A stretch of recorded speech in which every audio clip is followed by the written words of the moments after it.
Muy buenas noches amigos y bienvenidos a Pasaje a lo Desconocido. Hoy vamos a hacer un programa algo sui generis. Ustedes tienen claro que son, como siempre les digo, los accionistas principales de nuestro programa. Y hoy vamos a responder a peticiones de ustedes, los accionistas principales.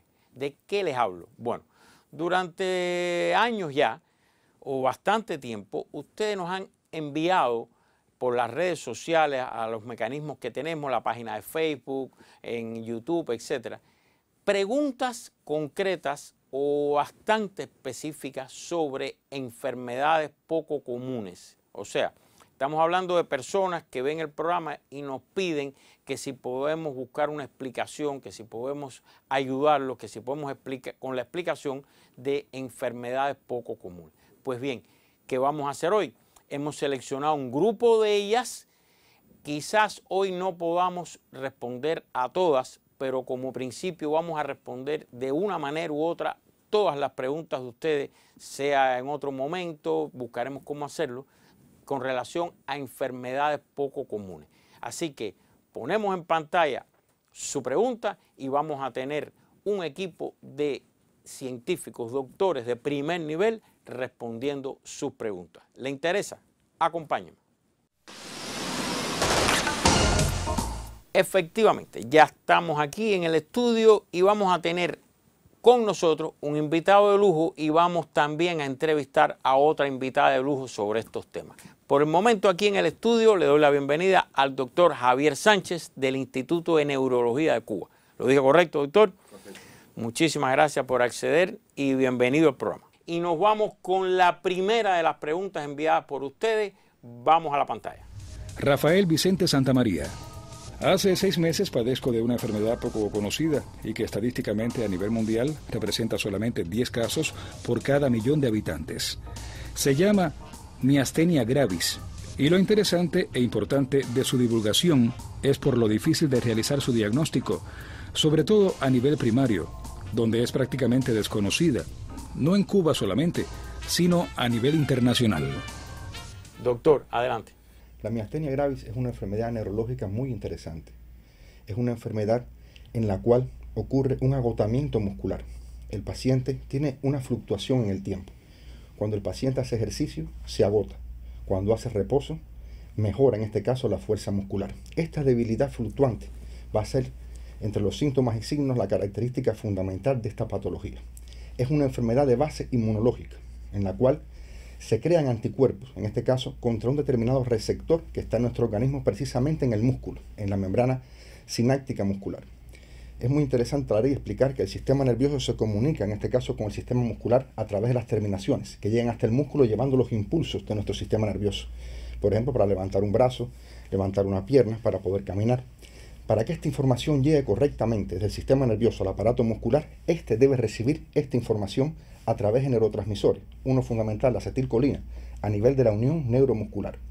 Pero en esta enfermedad se crean anticuerpos, es de base inmunológica, y estos anticuerpos atacan el receptor que está en el músculo, el receptor postsináptico, y por tanto se daña la unión neuromuscular. Esto hace que el músculo se fatigue con facilidad, y cuando uno repite el ejercicio o tiene actividad física intensa, aparece el agotamiento.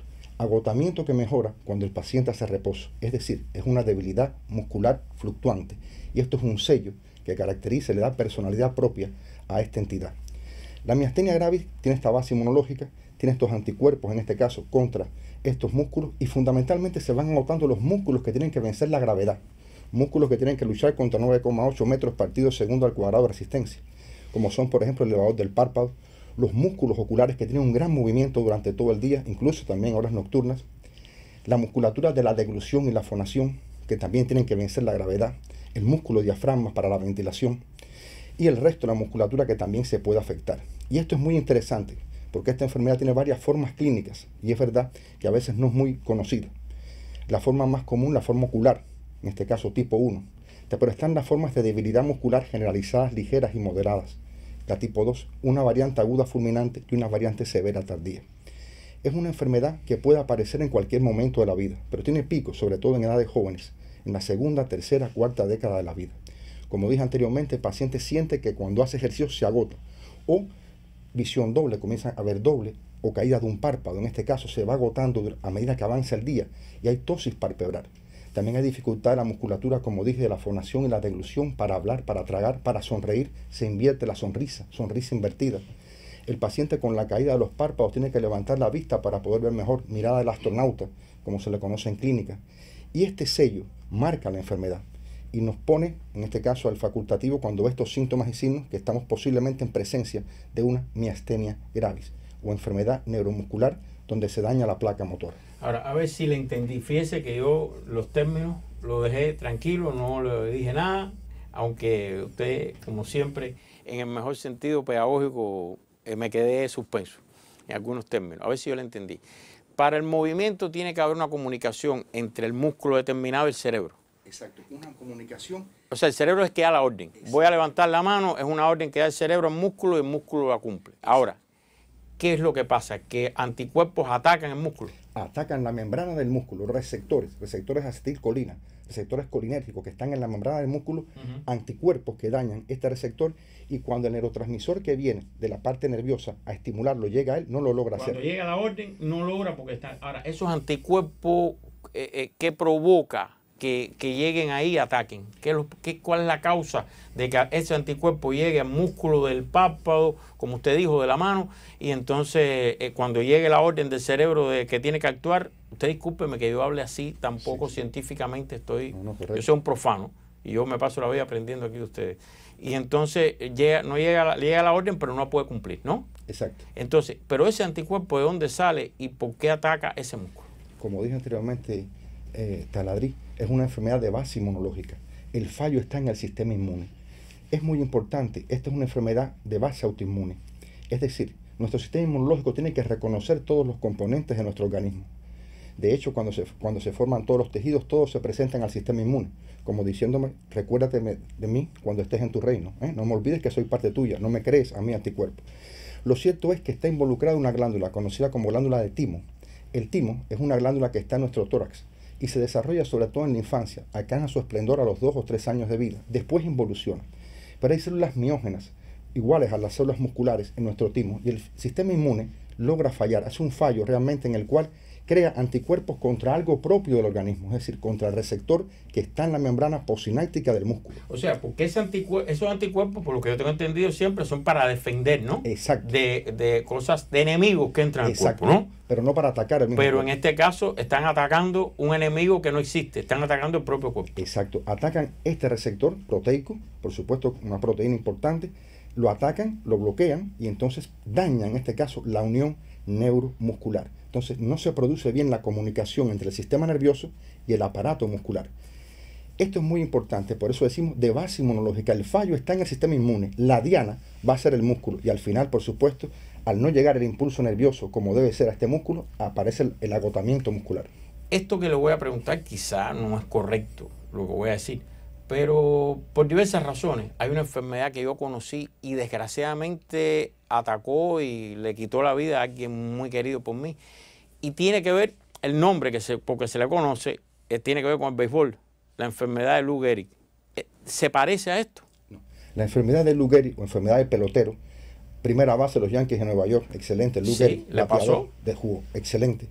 Le decían el caballo de hierro, por tantos juegos que no faltó nunca en el Yankee Stadium, siempre estaba presente. Lou Gehrig lamentablemente fue víctima de otra enfermedad conocida como esclerosis lateral amiotrófica, una enfermedad neurodegenerativa en la cual se daña el aparato motor. Es cierto que cursa también con la debilidad muscular, en esto se parece a la miastenia, pero recuerden que en la miastenia dije que la debilidad muscular era fluctuante, de base autoinmune. No tiene que ver con esta enfermedad que desgraciadamente existe, tan terrible como es la esclerosis lateral amiotrófica, en la cual degenera nuestras neuronas del asta anterior de la médula espinal y de los núcleos motores de los pares craneales bajos, y trae como consecuencia entonces la atrofia muscular, la debilidad muscular y finalmente el compromiso respiratorio del paciente y el exitus letalis, el final de la vida. Es que cuando me la explicaron por primera vez con esa persona, lo que me dijeron es más o menos eso, que no llegaba la comunicación del cerebro y los músculos se iban atrofiando. Más bien esta enfermedad, Taladrí, lo que ocurre es que degenera, en este caso las neuronas motoras, y al degenerar no llega el impulso al músculo. Pero en la miastenia gravis el problema no está aquí, por suerte, sino que está en la unión neuromuscular, en la unión entre el nervio y el músculo, en el cual el dañado es el músculo, al cual no puede en este caso recibir bien el impulso de la acetilcolina del neurotransmisor liberado por el sistema nervioso. Ahora bien, doctor, lo que quizás le preocupe más a las personas que nos escriben, ¿qué hacer? Esta enfermedad, Taladrí, es muy importante, tiene tratamiento y mejora notablemente. Por suerte hemos avanzado en la historia de la humanidad. Recuerdo cuando leía la historia de la medicina, es tan preciosa en ese sentido, en el siglo XVII, en el siglo XVIII, cuando estas personas fallecían, decían que estaban poseídas por el demonio, porque cuando hacían ejercicio se fatigaban, se cansaban, incluso llegaban a fallecer. Cuando hacían la necro no encontraban nada en las vísceras, porque todo estaba en la unión neuromuscular a nivel microscópico, no sabían ni por qué fallecían.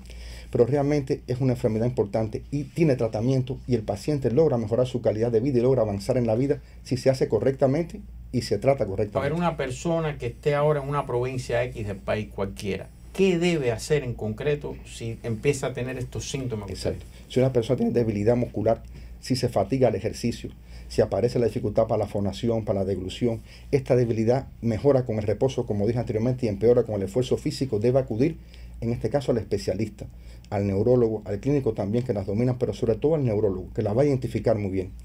Una vez identificada esta enfermedad, tiene tratamiento oportuno, porque podemos utilizar medicamentos que logran, en este caso, atenuar el sistema inmune y logra mejorar el paciente desde el punto de vista neurológico. Yo quisiera decirte, Taladrí, que bueno, estos medicamentos ayudan a mejorar la calidad de vida del paciente, ayudan a mejorar su fuerza muscular, y de hecho el diagnóstico no es tan complejo de hacer una vez que se piensa en ella. Quería decir, Taladrí, que esta idea no quisiera olvidarla. El sistema nervioso, fíjate qué interesante, en cada fibra muscular, en cada fibrilla de terminación neurona frente a cada fibra muscular, libera en cada impulso nervioso aproximadamente 60.000 vesículas cargadas con 10.000 moléculas de acetilcolina, contra solo 5.000 receptores frente a él. Es decir, el sistema nervioso lanza una balanza de acetilcolina con tal de que el impulso llegue al músculo. El músculo es más vago, es más, me explico, resistente. El sistema nervioso es totalmente diferente. Tanto es así que hay una enzima que es la acetilcolinesterasa, que está ahí presta para poder degradar la cantidad de acetilcolina que se libera en ese impulso nervioso. Vean cómo el sistema nervioso trata de garantizar a toda costa que nuestro sistema osteomiarticular funcione gracias al movimiento del músculo. Es una unión mágica, una placa motora que no debe fallar. Decía también que tiene tratamiento y que el paciente mejora. Existen medicamentos que ayudan a inhibir esta enzima y por tanto hacen que la acetilcolina esté más tiempo actuando sobre el receptor, los anticolinesterásicos, que por suerte los tenemos y ayudan en la vida del paciente. Pero hay tratamientos novedosos como es la plasmaféresis y el uso del intaglobin, excelente, que ha sido un bálsamo realmente para estos pacientes, que responde muy bien y se usa incluso en los cuidados intensivos, en la unidad de cuidados intensivos de nuestros hospitales. Y digo esto porque la miastenia gravis puede llevar al paciente a una unidad de cuidados intensivos. Esta debilidad muscular puede comprometer la respiración, la deglución, la fonación, pero sobre todo la ventilación, comprometer el músculo diafragma, nuestro músculo más potente de la ventilación, y producir una insuficiencia respiratoria en el paciente. Se nos ahoga el paciente. Estos pacientes son llevados a unidades especiales, a unidades de cuidados intensivos, donde con este tratamiento precisamente, y si es necesaria la ventilación se hace también, hay que saber ventilar bien un paciente miasténico, logramos salvar la vida. Por suerte responde muy bien al pulso de intaglobin y logra la mejoría, logramos estabilizarlo y posteriormente egresarlo con calidad de vida. Entonces, en cualquier lugar del país que esté, acudir al neurólogo, al servicio de neurología. Servicio de neurología. Buscar el servicio de neurología. Que en todas nuestras provincias existe. Que existe en todas las provincias. Sí. Eso es importante. Y estos tratamientos, por lo que yo le entendí, digamos, atenúan, pero no se curan. Exacto. Lo ideal sería resolver el problema de base inmunológico que existe. Hoy día, incluso en el tratamiento, cuando es tipo 1, cuando es tipo 2, tipo 2A, 2B, en la timectomía, la retirada del timo, muchos de estos pacientes cursan con timoma, en este caso con tumores en el timo o con displasia tímica. Y el hecho de retirar el timo, operación en la cual en el tórax se retira el timo, la respuesta posterior es excelente. Se usan también en este tratamiento los pulsos intaglobin y el paciente mejora notablemente su calidad de vida y logra avanzar muchos años en la vida, sabiendo y aprendiendo a convivir con esta enfermedad. ¿Algo más que agregar? Entonces, no, dígame. Sí, Taladrí, quería hacer y recalcar esto importante. Es una enfermedad tratable y una enfermedad recuperable, no curable, porque no podemos en este caso volver a cero el fenómeno inmunológico, pero sí el paciente logra salvar la vida, y un paciente miasténico tiene que evitar a toda costa caer en una crisis miasténica que lo lleve en este caso al peligro de los cuidados intensivos. No obstante, en cuidados intensivos, estos pacientes tienen una respuesta muy buena y la mayoría logra nuevamente recuperar su calidad de vida. Entonces le propongo pasar a la segunda de las comunicaciones que hemos recibido, peticiones, en este caso de otra enfermedad. Veamos. Edilia Cabrera. Buenas noches, me gusta mucho el programa. Soy una paciente que padezco una terrible enfermedad desconocida, que por mucho que digas de los síntomas, no se ve, solo se siente. Se llama fibromialgia. Quisiera que hablen de esta enfermedad en el programa. Soy de Cienfuegos. Muchísimas gracias a Edilia de Cienfuegos por confiar y escribirnos. Y bueno, doctor, ¿qué me puede decir en este caso de fibromialgia? A ver. Esta es una entidad muy interesante en la cual está constituida por un conjunto de síntomas y signos que la hacen característica, donde lo más importante es el dolor. Dolor en este caso en nuestro sistema osteomioarticular. Si el paciente aqueja dolores en este caso que pueden ser a veces inespecíficos, muy molestos. El paciente nota que estos empeoran también con el esfuerzo físico y también se asocian a un signo de fatiga crónica. Son pacientes que amanecen prácticamente con dolor y se acuestan también con dolor en varios puntos de nuestra economía. Esta ha sido una entidad que no teníamos muy clara realmente. De hecho, actualmente no conocemos bien la causa que la provoca. Sabemos que está relacionada con la información del dolor, con los neurotransmisores también involucrados en nuestro sistema nervioso para el código del dolor. Lo cierto es que son pacientes que aquejan estas molestias. Es mucho más frecuente en la mujer que en el hombre, pero mucho más frecuente en la mujer que en el hombre. Y se asocia también a trastornos de ansiedad y depresión. Estos pacientes también cursan con trastornos del sueño, tienen un mal dormir, amanecen fatigados, comienzan los dolores cuando comienza el día a hacer sus actividades, sobre todo dolores en masas musculares, en ocasiones en articulaciones. Esto ha hecho que esta entidad sea vista con mucha frecuencia por la especialidad de reumatología, aunque neurología y clínica también asiste a ella. Hay que descartar que el paciente no tenga otras enfermedades que puedan simular una fibromialgia, es decir, descartar otras patologías que pueden cursar con dolor, con dolores articulares, como son las enfermedades del colágeno, etc. Esta en particular es en ese sentido algo inespecífica. Y lo más interesante es que se realizan complementarios al paciente. Y como decía la televidente, la mayoría de los complementarios vienen normales. No se encuentra nada patológico. Sin embargo, el paciente aqueja dolor, aqueja molestias, aqueja una fatiga crónica. Cuando se estudia, y al no encontrar ninguna otra patología, pues entonces por decantación vamos llegando al diagnóstico de una fibromialgia, que también tiene una base genética, porque se ha visto en familias con predisposición a padecerlo, como dije anteriormente, más frecuente en la mujer que en el hombre. Es característico estos dolores que pueden migrar, dolores incluso que pueden cambiar y que el paciente los refiere de leve a moderada o hasta severa intensidad. Responde muy bien al uso de antidepresivos, dentro de ellos uno en particular como es la metrictilina, y también al uso de antiinflamatorios y analgésicos. El paciente refiere mejoría. A ver, antes de entrar en qué hacer, déjeme preguntarle, una persona no especializada, ¿cómo diferencia los síntomas originales que usted dio de los anteriores? Dolores. Me recordó la que explicamos anteriormente. Dolores musculares. Se levanta con dolores, se acuesta con dolores.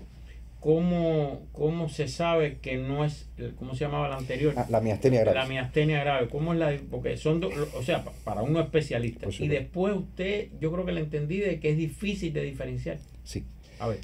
Primero, en la miastenia gravis no es típico el dolor. En la miastenia gravis es típico la debilidad muscular, que también está presente en la fibromialgia. Pueden tener debilidad muscular, fatiga, pero no es como la miastenia. El dolor es la diferencia. Exactamente. Aquí el dolor. En la miastenia gravis hablamos de debilidad muscular fluctuante, que empeoraba con el ejercicio y mejoraba con el reposo. Aquí es el dolor, el sello característico. Además de la fatiga. Dolor, sí, un trastorno sensitivo de la sensibilidad. Y al recordar, esta patología ha pasado por tantas investigaciones, sin embargo, no se ha podido determinar exactamente su causa. Hoy se invoca el fenómeno en los neurotransmisores del sistema nervioso para el código del dolor, que al parecer están afectados en este tipo de pacientes. Como dije anteriormente, más frecuente en mujer que en hombre. Cuando usted dice que el código, ¿cómo es? El código, el neurotransmisor del dolor está afectado. Los neurotransmisores involucrados. A ver, aquí en este programa una vez explicaron, y si no recuerdo fue el profesor Selman, yo no recuerdo quién fue, que el dolor era un aviso de que hay un problema y que por eso se enviaba la orden de que hay un problema ahí, que por eso duele en esa parte del cuerpo. Discúlpenme nuevamente, sí. Soy un profano en estas cosas, nada más que sé lo que he aprendido de ustedes. Entonces, ¿qué es lo que pasa? Que está ese neurotransmisor afectado y envía una señal equivocada de que hay dolor. Exactamente. La vía, hay un umbral que ha cambiado para el dolor, no está alterado como tal. Y por eso lo codifican así. Incluso estos pacientes, usted le hace estímulos con algo que no produce dolor y para ellos lo pueden codificar como doloroso. Si tiene un trastorno en la codificación para el dolor. Bendito dolor taladrín, porque el dolor en el buena lid nos avisa cuando hay... Pero en este caso no hay ningún problema, digamos aquí, pero entonces me duele aquí. Exacto. Y no hay ningún problema, que lo normal es que si hay dolor es porque hay un aviso. Exactamente, muy bien. Usted le hace una electromiografía, un estudio y no encuentra en este caso una afectación como tal sólida. Sin embargo, el paciente se queja de esto. Por eso a veces decimos la frase, mucho ruido y pocas nueces. Me explico, el paciente con muchas manifestaciones, sin embargo, a la hora de los complementarios... Cuando usted analiza ese pedacito, no hay nada. No hay nada, exacto. Y entonces, usted estaba hablando ya de qué hacer. Exacto. A ver, ¿qué hacer ya una vez que se determina que es eso, ¿no? Que es fibromialgia? Fibromialgia. Se ha visto una predisposición también en pacientes con tendencia a la ansiedad, como dije anteriormente, con tendencia a la depresión con mucha frecuencia. Se ha visto el patrón también genético. La genética está presente en todo, también en todas las patologías, y más en las del sistema nervioso. Y, como dije anteriormente, un cuadro de ansiedad, depresión y trastornos en la personalidad del paciente. A veces pacientes muy ansiosos, con frecuencia se ve y más frecuente en la mujer. Lo cierto es que responde muy bien cuando uno trata de cambiar estilos de vida. Yo digo muy fácil cambiar estilos de vida, pero es bien difícil cambiar los estilos de vida. Hay que tratar de que estas personas tengan un sueño reparador, que además de esto tengan actividades físicas en el día que no sean tan intensas, sobre todo actividad física muscular, porque le puede provocar estas manifestaciones de dolor, porque interfiere también en su calidad de vida. Tener un dolor constante de realmente a cualquier ser humano pues le preocupa y al final termina en un círculo vicioso. Es importante el uso de antidepresivos tricíclicos, particularmente, repito, la amitriptilina tiene un éxito notable en la fibromialgia. También los antiinflamatorios no esteroideos. ¿Por qué un antidepresivo? ¿Cómo ayuda un antidepresivo ahí? Esta pregunta es muy importante. La amitriptilina tiene una doble función. Porque aquí acabamos de hacer no hace mucho un programa sobre la depresión con la doctora Ana Sarracén, que causó mucho, evidentemente causó mucho impacto. Realmente había mucha gente preguntando. Entonces, ¿cómo pega un antidepresivo con este problema de una señal equivocada, vamos a decir, de dolor? Esa pregunta es excelente, sobre todo para este que estamos utilizando y que tiene éxito, que es la amitriptilina. La amitriptilina surgió como un antidepresivo para la depresión. Se usaba en pacientes con cáncer que se deprimían, pero se observó que aliviaba el dolor, que estos pacientes con cáncer mejoraban los dolores, y ahí se descubre el segundo mecanismo importante de este antidepresivo, que es el mecanismo inhibitorio para el dolor, en los mecanismos de contrapuerta en la médula espinal y en la sustancia gris periacueductal, es decir, zonas del sistema nervioso que tienen que ver con la información dolorosa que va en ascenso hacia nuestra corteza, sobre todo a las partes más profundas de nuestra corteza. Lo cierto es que la amitriptilina, su efecto, es un efecto bloqueante para el mismo y mejora en estos pacientes notablemente las manifestaciones clínicas. Quizás por este efecto para el dolor, no tanto como el efecto antidepresivo, aunque el efecto antidepresivo también ayuda, porque son personas, como dije anteriormente, que tienen tendencia a la depresión. O sea, que se descubrió un efecto secundario que no se conocía de la amitriptilina que tiene que ver con el dolor. Exacto. Y ese es el que funciona en estos casos. Al parecer, ahí viene el mecanismo que funciona y se descubrió de esta forma, en este caso en la práctica médica, al ver que estos pacientes mejoraban el dolor tomándolo como antidepresivo. Los antiinflamatorios no esteroideos, como dije anteriormente, analgésicos también que mejoran, y que el paciente evite esfuerzos físicos intensos, que esté en temperaturas adecuadas. El frío extremo y el calor extremo exacerba estas manifestaciones dolorosas, que tengan un ritmo de sueño o vigilia adecuado, que descansen durante la noche porque tienen tendencia a tener un sueño inapropiado y amanecen también más cansados incluso que como se acostaron. Lo cierto es que mejoran y la respuesta a esta terapéutica es bastante aceptable. Aún no tenemos la causa exacta que provoca esta entidad. Si este conjunto de síntomas y síndromes casi se ha quedado como un síndrome, más que como una entidad nosológica en la medicina. Pero lo cierto es que hay una tendencia también genética a padecerla. Hay familias que tienen tendencia a padecer la fibromialgia. O sea, que usted mencionó cambiar el estilo de vida. ¿Se refiere a eso que dijo de no hacer esfuerzo grande, de tratar de... ¿Es eso lo que se refiere? A eso, y evitar también hábitos tóxicos, que también están involucrados. Fumar, tabaquismo, el alcoholismo, etcétera, que también la pueden agravar. Evitar también esto. Evitar eso. Por supuesto, nada que sea... Nuestro sistema nervioso, taladrí, en este sentido es mágico. El sistema nervioso marca la diferencia con el resto de los tejidos. Y esto es una expresión también. A veces estamos frente a entidades, frente a enfermedades que no comprendemos bien. Y en un futuro, cuando descubrimos realmente los mecanismos, nos damos cuenta que desde el principio nos los estaba diciendo. Hay algo que me llama la atención. Creo que en la primera pregunta se nota más que en la segunda. En el mundo de hoy, generalmente la gente tiende a consultar por su cuenta. Hay numerosas páginas en internet, en las redes. Creo que en la primera mencionaba una estadística que evidentemente está sacada de algún lado. Exacto. ¿Qué usted cree de eso y qué le aconseja a los televidentes que nos están viendo con relación a ese tipo de consultas? ¿Qué usted cree? ¿Es bueno, es muy bueno, ayuda, no ayuda, etcétera? ¿Qué usted cree? Yo pienso que la información es muy importante, pero hay que tener bien clara las fuentes de la información. La persona debe tener bien clara que la fuente sea fiable.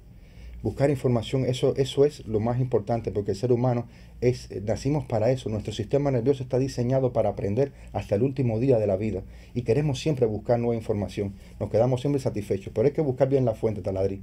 Hay que tener cuidado con fuentes que nos pueden, más que informar, desinformar. Por eso ir siempre a los especialistas, a los centros especializados, a los sitios donde están las publicaciones, en este caso, más sólidas, como por ejemplo en PubMed, en Medline, donde están las publicaciones sólidas de medicina, en este caso para el gremio médico, y sitios que existen, que son sitios muy serios también, que dan información ya confirmada. La ciencia crece sobre el error, crecemos sobre el error. Hoy lo que decimos aquí quizás dentro de 100 años ha cambiado tanto, pero al menos dialécticamente en este punto era la base que le tocaba. Bueno, doctor, usted varias veces ha mencionado la genética. Y es lógico que esté aquí y muchos televidentes también a lo mejor se están preguntando. ¿Qué yo le propongo a usted, a los amigos televidentes? Nosotros nos dirigimos al Centro Nacional de Genética Médica y allí gentilmente la doctora Araceli La Antigua nos dio su explicación, la explicación de, sobre todo en estas dos enfermedades bien concretas, si se transmiten de padres a hijos, o sea, si es una transmisión genética y que hay que analizar incluso qué se puede hacer y sobre todo bien concreto, qué hacer desde el punto de vista de la genética cuando alguien ya está con los síntomas que usted describió. Así que lo invito a usted y a los amigos televidentes a que veamos qué nos dijo la doctora Araceli La Antigua del Centro Nacional de Genética Médica. Prácticamente todos estos tipos de enfermedades tienen una característica de tener un componente genético. Por eso se habla mucho en la literatura de la neurogenética, que es un aspecto muy importante a tener en cuenta. En este caso, en estos dos casos que se han abordado, lo más importante desde el punto de vista genético es la realización del árbol genealógico, que significa hacer una historia familiar abordada a través de figuras, es decir, símbolos que son de carácter internacional, que todo el mundo los comprende, y poder ir abordando en la familia qué síntomas de esas enfermedades podrían haberse estado manifestando sin que el individuo acudiera a ninguna consulta, porque tenga una expresión un poquito más leve, menos severa que la de la persona que hace la consulta en este caso. Yo lo que recomiendo es eso, hacer el árbol genealógico, hacer una consulta con el genetista clínico, que tenemos bastantes genetistas clínicos formados en el país, suficiente para tener centros de genética clínica en todas las provincias del país, que puede existir este tipo de relación, que no todos los países lo tienen. Muchísimas gracias a la doctora Araceli La Antigua del Centro Nacional de Genética Médica. Bueno, doctor, aunque usted no lo crea, nos quedan creo que 3 peticiones más de accionistas principales y ya se nos está acabando el tiempo. Yo le quiero proponer algo a usted y no sé si incorporar algún otro científico importante. ¿Usted aceptaría venir la próxima semana? Quizás invitamos a algún otro especialista y las otras, nos quedan creo que 3 por lo menos de preguntas de enfermedades y las evacuamos. ¿Está de acuerdo? Por supuesto, de acuerdo. Bueno, muchísimas gracias. Mañana sábado, doctor y amigos televidentes, 12:15 del mediodía por Radio Rebelde va a estar el doctor, teléfonos abiertos, la gente llama, pregunta por estas dos enfermedades o a lo mejor le pueden preguntar por otra también, eso es posible. Y entonces, nada, usted verá qué movido se pone eso en Radio Rebelde, sábado 12:15 del mediodía por Radio Rebelde. Si usted no tuvo oportunidad de ver el programa, quiere volver a verlo, se lo quiere recomendar a alguien que no vive en Cuba lo quiere ver, ahí está nuestro canal de YouTube, donde también se ponen muchos comentarios, hay debates, etcétera. Si a usted le gusta el debate, el sitio es Cuba Debate, ahí se publica el podcast, que es la grabación del audio del programa, doctor, y la transcripción. Entonces, entra la gente con sus comentarios y yo lo que le pediría que cuando eso ocurra se le avisa y usted cuando la gente pregunte cosas o diga algo, usted también interviene, aclara cosas en los comentarios. ¿Estaría de acuerdo? Eso no tiene problema, desde su casa lo hace, desde su oficina lo puede hacer sin problema. Y finalmente, nuestra estrella de las redes sociales, nuestra página de Facebook, la están viendo ahí en pantalla, de donde vinieron estas preguntas que han dado origen a este y al próximo programa. Así que ahora sí terminamos el momento de las redes sociales. Les reitero las gracias, doctor. Lo espero mañana en Radio Rebelde. Y ustedes, amigos, ¿qué les pido? Esperen al próximo programa para que esto sea solo un inicio, para que, como bien recordó el profesor, ustedes lean, busquen, profundicen, alimenten su cerebro, que dicen que es hasta muy bueno, con información. Sigan los consejos, en este caso, de los especialistas certificados. ¿Para qué? Para que después de todo esto, como siempre les pido, al final saque usted sus propias conclusiones. Buenas noches.